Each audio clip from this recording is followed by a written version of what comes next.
Welcome to this week's edition of Gaelic Weekly Live. Over the next hour we'll be looking ahead to the championship over the summer and all the clashes that will unfold.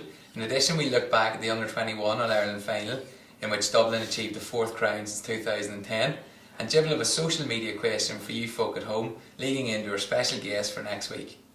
As always, I'm joined by Jib, Barry and Marty. How you doing, lads? Alright. Good man. Not a short show, but I suppose a bit less to talk about, so we look ahead to the summer, in particular the Connacht Championship tonight. It's coming round quick now, starting next weekend. Trip to New York for Sligo. Hard to believe it's back. It's hard to believe it's back. Great to be back. Tis. You're on the beds this weekend, were you? Good day for today. White t-shirt and all. Back asleep. I had a fine sleep summer, Marty. Oh yeah, not so bad. Right, we'll cut the gym nice, get the heat off me. Jim, you have a social media question for the folk at home? We're going to do something different this week. We're going to do a thing called Who Am I? So I'm going to say a few facts about a certain player and you have to guess who it is. So this player, he made his inter-county debut in 2005. He's played alongside the likes of Kieran Donaghy and Graham Canty, and he's won all major senior honours, including the Young Footballer of the Year. So who is it? Let us know. And this, of course, folks, will be our special guest next week. Yeah. So get your teeth into that one. Send the guesses in. Keep them coming to Jib. Keep them busy.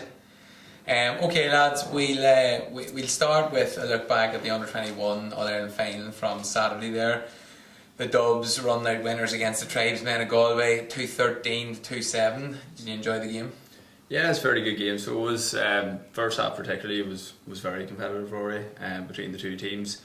I thought within the first half, especially the first say 15-18 minutes or so, was completely controlled by the Dublin Brigade. So it was particularly Darren Galvin when he came on midfield after 13 minutes, he got man match at the end of the game, but he was very, very impressive.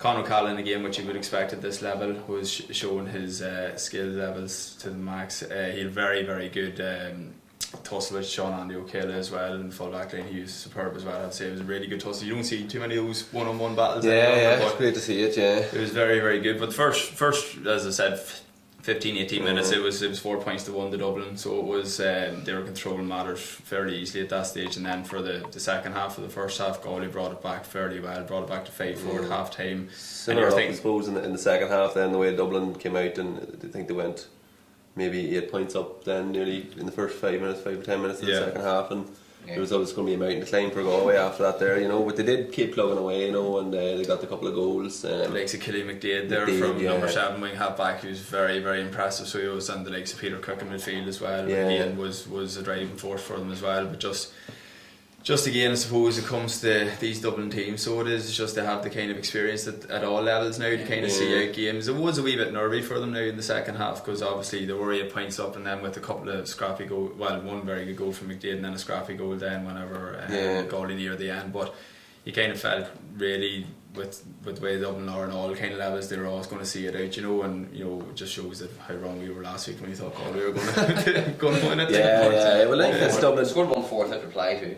That was it. But they're very well organised, and I suppose against Donegal, and then a couple of slip-ups the other day. They showed it, particularly around the D. It's to close up gas very quickly, so they're not letting easy balls in. Any ball that is going in, and any ball was, you could say, even half decent, and there was always a hand in or a foot in. The goalie forward was never able to take it too easily. It actually sprays kind in the first half as well, which you don't really see with Dublin teams, I suppose, is that they're actually fairly happy to give Galway the short kicks.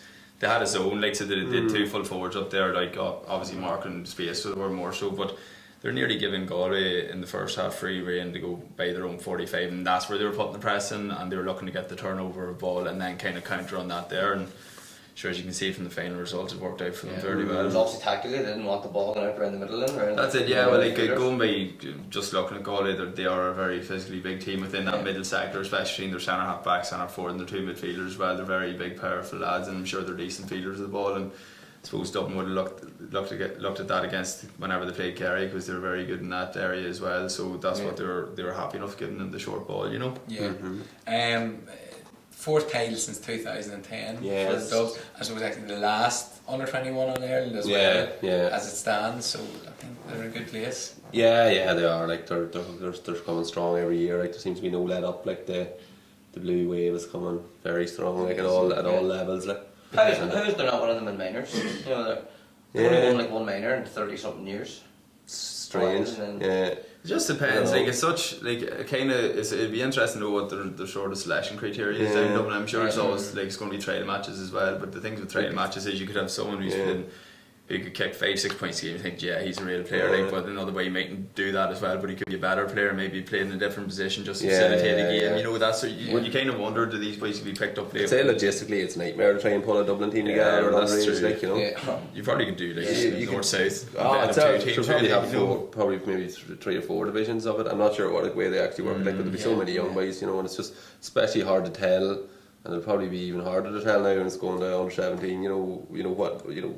There's boys. You can change boys at that age. You can change a lot. Like in there's boys at that age. Like, you know? When we were playing minors, like you look at the likes of like Brian O whenever he was that age, and likes of Spoon, Shane McLeod as well. Like them boys at that age at minor levels, they were physically stronger, faster, bigger, and that their actual skill base was better than a lot of players. But then, you know, boys catch up on them just. Boys catch up, you know, whatever amount of work they do, or just you know, they're late developers or whatever. 21, everyone's kind of on a more level playing field. Like, you know, from the ages of 17 to 20, like there's not going to be a major difference. And like the thing is with a lot of counties as well, whenever you look at comes to under 21 level, you're really looking at what number of boys are actually going to make the jump up to senior level. You can't look at now the under 21 in Dublin, and you're not really too sure what the story is, because again there's that level of that high level of club football down in Dublin where you know there's going to be club players probably even better that aren't on the senior team at the minute, that are better calibre than the 21s, you know. So again,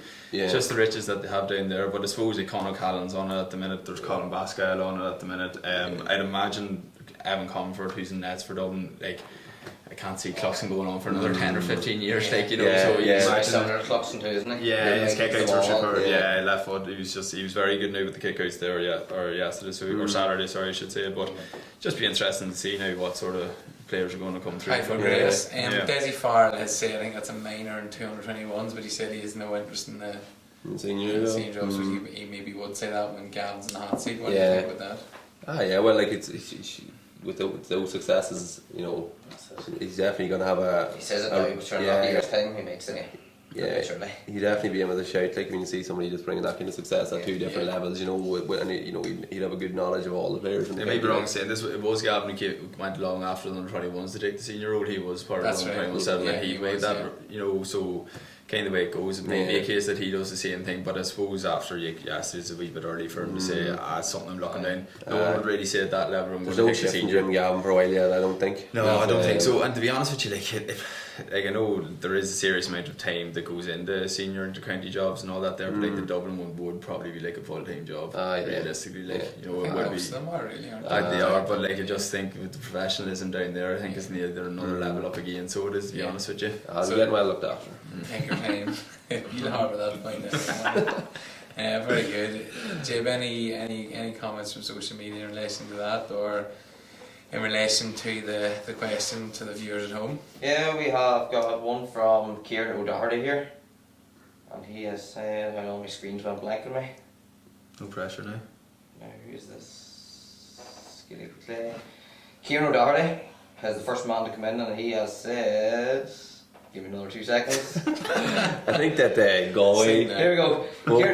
Kieran O'Doherty has said, is it Aaron Kiernan? He says, Young Footballer of the Year in 2005, played alongside Kieran Donaghy and Graham Canty in the Ireland Compromise Rules in 2008. It's a good guess. I don't know who it is, so. No, I don't have a notion yet until I'm told by you. Like, I'm sure wait. I'll try and keep my poker face then. Alright, look, we had another contestant having a go at the press up. Actually, it's down from the sofa here, so have a look at this, have a laugh at it, and see how it goes. Nothing's gonna ever keep you down.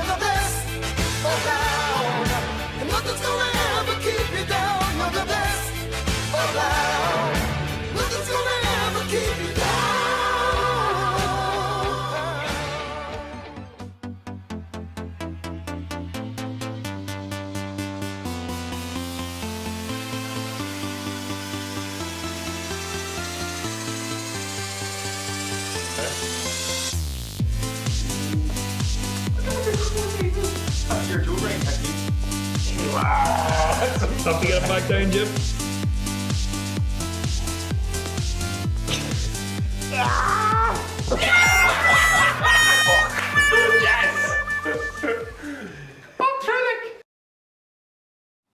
Alright, a gallant effort from Jib there. Some more than others on the sofa seem to enjoy the fact that he failed. Jib, have you any comments to make on that? I was doing a gym session the night before. Did you? Oh, wait. And the arm was sore the day after. Freaking you were sore for 2 days. No, but yeah, that was a great effort. It's a good effort now, in fairness. Technically, boys with smaller arms should be fit to do it. Like, He's not They're already lower to the ground. longer distance to travel, like. I Yeah. get done before the end of the year, mate. we both get it done for the end of the year. Nearly, but then nearly never bought the cow, are they? That's right, you're right. Okay, alright folks, we'll move on to looking ahead I suppose to the Connacht Championship really tonight because it kicks off on Sunday in New York.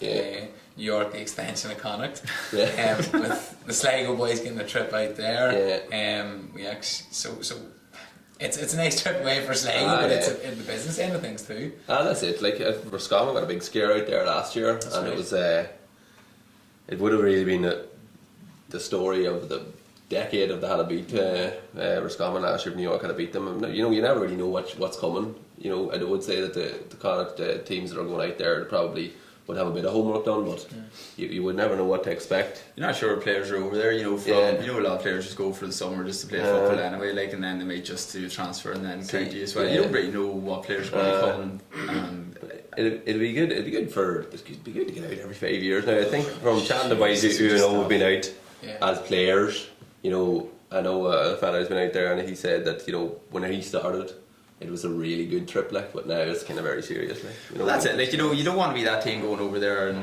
losing. Oh, yeah. It's just it'd be too big. I wouldn't want to do it. They'd have to subside another team going over there, so they would for and all that as well. But at the end of costly. it is, and I suppose we're not saying that it's a done deal, as you say, Roscommon is, but it is fantastic. I mean, we all know people in London, Manchester, New York, all parts of the world. Yeah. It is a fantastic thing to have. It's a fantastic thing, I suppose, for the New York and the American community to welcome the teams and have that other big day out, isn't it? Yeah, it'd be good. Like, it'd be great to buzz around the area. It'd be way hard to get your head right for it. Hey, I just Out imagine there? myself trying to get my head right. Because you're going to be. Like, if you're over there, you're going to be doing the whole tourism sort of thing as well. Like, it's not going to be constant, just because I think they generally go. I think they're out this week. So they're out for nearly the full week. So they're just even at that, they're just trying to get your body clock right and all that as well. Like, and just you could possibly late nights and just trying to get used to the heat and all that as well. Like, it's a lot of different factors you need to take. You think if you went out there now, people got you be going around touristing and doing the late I'll be night training like 9 o'clock in the morning, 9 o'clock at night. So I'd I'd say you're allowed a wee bit of downtime. You get some downtime, like, but I wouldn't think you'd be running the doing here there like doing what you'd normally be doing if Yeah, you're over there as a right, tourist. right, I don't think that. It's getting stronger every year over there. It is. Yeah. It is. It came out from Mayo signed from this year. The fallback is Conniff or Tom Kinnoff. Tom Kniff. Kinnoff, yeah. he signed this week for them. So And your lad, the wife Galway hurlers, well, he's back with the Galway hurlers at I think it's Flynn. He was over playing with them last year in away in Breedon, spoke highly of him whenever he was out playing with them last year as well. So they are attracting a lot of big players over there. I know Kevin Conley from Newtown Butler's playing for them as well. He got on fairly well last year. Dark Freeman too, over there. That's Freeman right, is yeah. nice. He's over there as well, yeah. So it'd be interesting, like it would be some crack if they were to get a scout now some year, like, And probably Out, it's going to happen sooner or later, like. yeah. Thank God for man, I don't have to go out there. Yeah. Even Ulster's big enough. Like, yeah. That's it. So look, but you think Sligo's league was, well, I suppose they're probably a wee bit disappointed, but Yeah, well, it's probably I think they've spent the last 2 or 3 seasons in Division 3, like, and just not really setting the word out. I know their under 21 team, I think, give Galway a right good game there in Connacht this year, I think, and they've probably got a good enough underage team coming now at the minute, just a few years away, but they've been static enough. They won a great result in Connacht a couple of years ago when they beat Roscommon, who had been kind of heavily fancied, but then they end up getting beat out the door by Mayo, like, so. well then Mayo faced the winner. Mayo faced the winner, yeah. So in the quarterfinal, like, that's only 3 weeks away now, like, so Yeah, 3 weeks, yeah. it's coming round fast, and Mayo after last year in Connacht, I suppose, will probably be trying to right a few wrongs. I would imagine that for most of the team, Connacht is a wee bit of a distraction because there's only one thing on most of that team's mind, and that's September. Like, I would think when you win 5 Connacht championships in a row, and you do what they've done when they get out of Connacht, you would probably be thinking all about September rather than the Connacht championship. Like, I know that's how I'd probably feel about it. You know, especially with the way they've went over the last 5-10 years. Like, you know. But yet it is. I mean, it's a tough side of the draw because you know the winner. Okay, we're not forecasting who's winning each, but you know, so Sligo, Mayo, or New York, then Galway await them in the semi-final. So it's going to be Galway, Mayo in the semi-final again. You would have to think. Yeah, and that'll be a real humdinger, I'd say, because Galway are strong and they're getting stronger. Galway's in a crash wave at the moment, just with getting promotion and all that there, like, and I suppose this under 21 team. They'll be taking a couple of under 21s with them as well. Like, and then they've won the last couple of minor championships. They beat Mayo by 13 points or something during the week in the minors. They did, 13 points. Hey, Mayo's going to want to bounce back too after losing last year's final. Yeah, they will want to bounce back, but I would think that they'll still be looking down the road. You know, one way or another, whether it's going to be backdoor again or whether it's going to be. But at the same time, then, our Galway, you know, we talk about these long layoffs, and I suppose it's particularly prevalent in Connacht and probably Munster, because they're less teams. So, you know, Galway, and okay, Roscommon on the other side, we'll get to that, but Galway, okay, good under 21 side, promotion. You know, it's not till the mid late June that they're going to be playing, and they're waiting against a Mayo side that will arrive a game under the belt. What do you think of that? Yeah, it's tough. Like, it's tough. It's an imbalance. Like, and it's an overall structure of having a game with the provincial setup. Like, it's so imbalanced. Like, you've got Roscommon on the other side of the draw, who've got the winners of London and Leitrim, and 2 Division 4 teams, and you would fancy that Roscommon will get into the Connacht final, and that'll be one match in, I think there was a 12-week layoff from their last league match. And then if you look at what's going to happen coming through Leinster and coming through Ulster, the games that you have to go through, and probably the quality of the opposition you're meeting in certain games, you know, it's a wee bit of a mismatch, like the provincially wise. Like, it's just. Yeah, we've said it's been like that for years. Like, sure, it's been like that. So it's not. I don't know. Did they start the Connacht Championship later? Do they, and kind of take it over with whenever Ulster's on, or what way do they work? Like, because, you know, it is silly the way you do that sort of layoffs, because training's great and all that. I know, obviously, getting back to clubs, and you know, that will happen with a lot of the teams. They'll go back to their clubs and all that there. Like, but it's just whenever, like, you have a game under your belt, you're mad for your next game to come straight away. Especially after a win. So you want to keep the confidence going and everything flowing. It was proposed a few years ago, and I thought it was a reasonable idea that they were saying that the loser of the preliminary rounds in Leinster and Ulster would go and populate the Connacht and Munster Championship to make it even, you know, so that there's 8 teams starting out, you know, everyone's in a quarter final at the start, you know, rather than somebody like Roscommon now going into a Leinster or a Connacht semi-final against a Division 4 outfit, and then they'll have a reasonable chance against anyone in the final. You know, you're going to have fancier chances, like, so if you were to do something like that there and relay a few teams and get it 4-8s rather than whatever it is at the minute, a 9, a 12, a 5, whatever, you know, with the 2 foreign teams, like, so. Well, we can't get an Ulster and take Connacht. Yeah, Jesus, you would love to get down to Connacht for, you know, like, if you just drew out the first 8 teams in Ulster, and then the surplus goes into a hat and goes into Connacht or Ulster, and the same with Leinster, draw out the first 8 teams and then split them out and get the thing evened up all together. And when you boys were playing or Barry were playing with Fermanagh, I mean, depending on obviously how you went, obviously now the first round, you the qualifiers, but did you find the Ulster Championship, as regard when you went on a run, that it was sufficient time, it was a good time? You're laughing at me. Laughing about runs in the Ulster Championship. But there have been, you know what I mean, or so there have been, and even maybe looking before you're maybe involved, you know, did you think it's sufficient time? Because personally I think it is. You're always seeing the appetite is always wet, you're always have something to watch.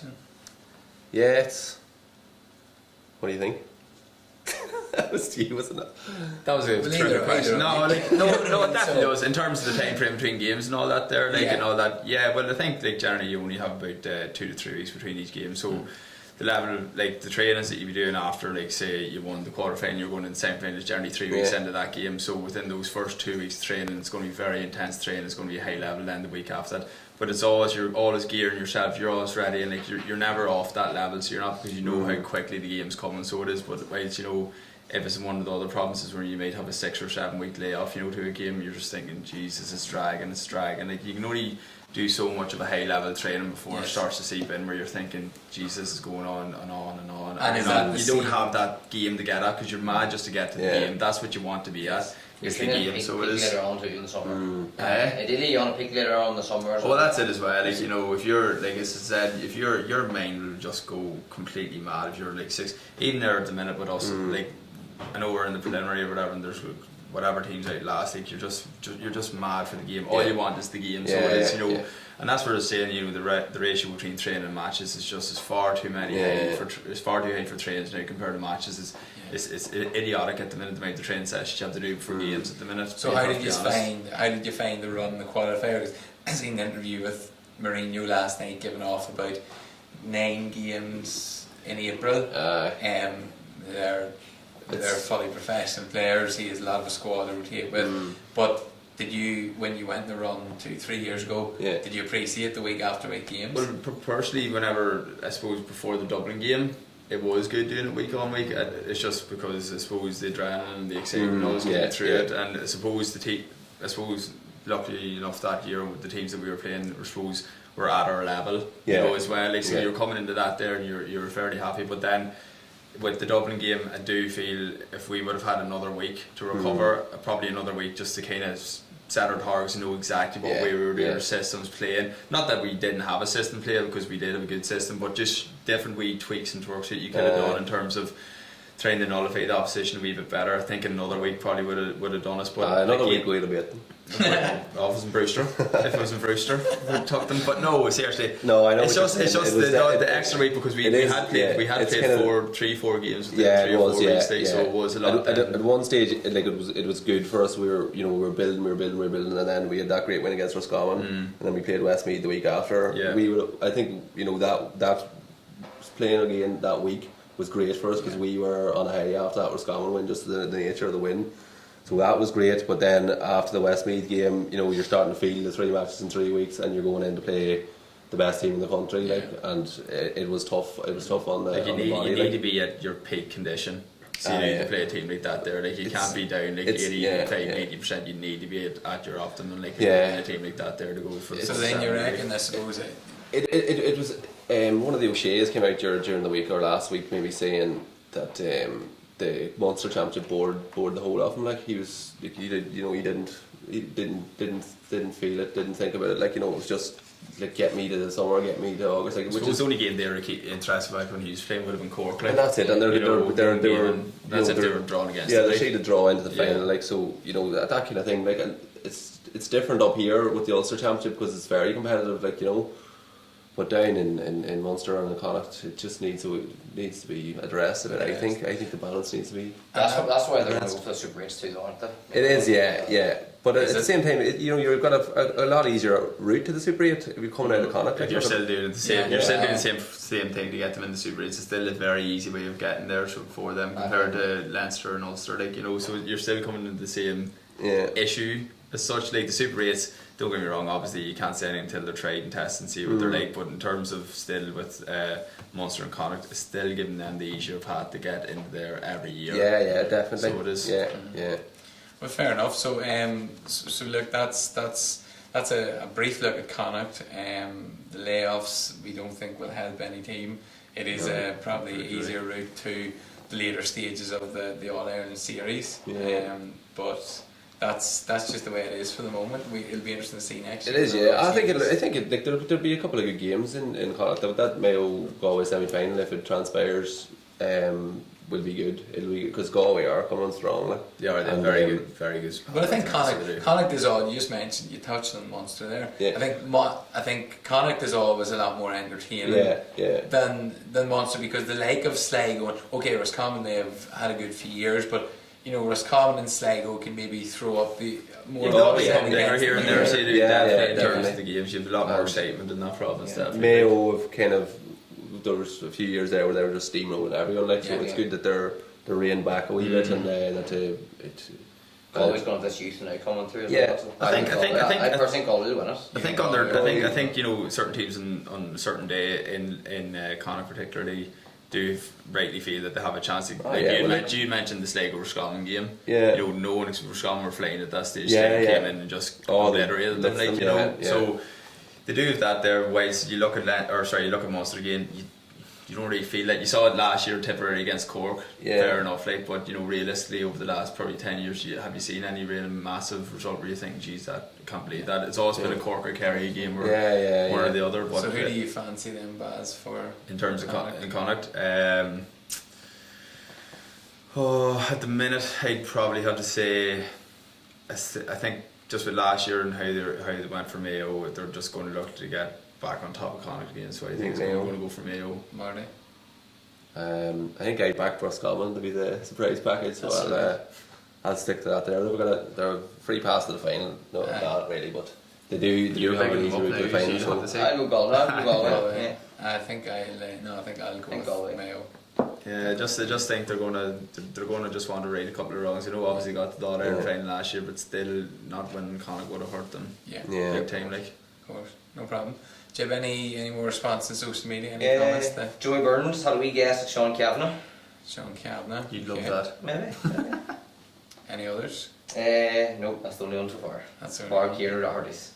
I think Kavanagh started earlier in 2005, didn't he? What have I? Oh, He's God, a 1 2, so he was, wasn't he? He was, yeah. Okay. Lads, have you any idea who it is? No. I haven't been thinking about it. I've been very Yeah, busy I've been analysing here. I have a child now, you see, so I don't have time to think about these things. Okay. Well, look, we'll not delay any longer. Folks, have a look at this clip, and you'll see who our special guest is next week.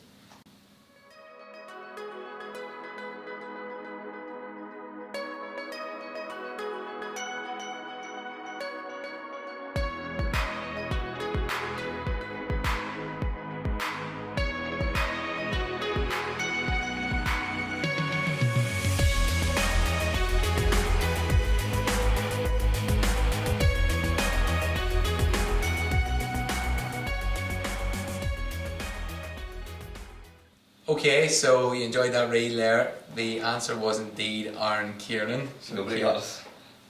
Nobody at all got it. Or Bar Kieran Doherty. Kieran Doherty got it. It's been a long bank holiday for Jim. Well done, fair lady. 50% of the guesses are correct. Jim managed to miss that. Jim was wrong. Kieran. Brilliant. Aaron Kieran, so look, it'll be great to foreign in. Again, I suppose about like the men we've had in already, plenty to talk about. Yeah, definitely. Of course, he's involved as well, actually, with the CPA. Yeah, you would get a couple of questions asked, what they're looking to do. They've been having a couple of meetings with Croke Park and that there on kind of the stuff we've been talking about, structural setup and things like that there. I think that it'll be good. It'd be good to get a. Interesting to get a wee insight in Chanby Cross McGlenn. That as well. It'd be very interesting to see what sort of drive and He's still playing, so he mightn't reveal too many secrets. They had the big celebrations on earlier in the year, didn't they, with the 20 years since they won the first All Ireland.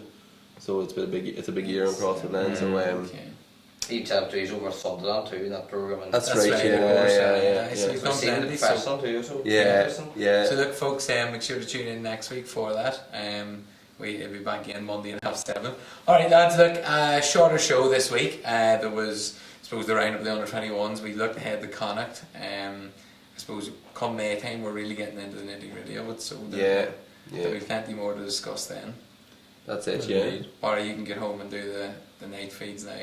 I'll have to. We're wrapping it up quickly. You'll have to get home and do a bit of work, so yourself. I was out on one. Nice. Alright then, no problem. Jim, Barry, Marty, thanks very much. Right, cheers, alright. Alright folks, so next week we will be back Monday at 7:30. Special guest Aaron Kieran talking about his career with Armagh, International Rules, Cross McGlenn, and of course the Club Players Association. So we'll see you next week at 7:30. Good night.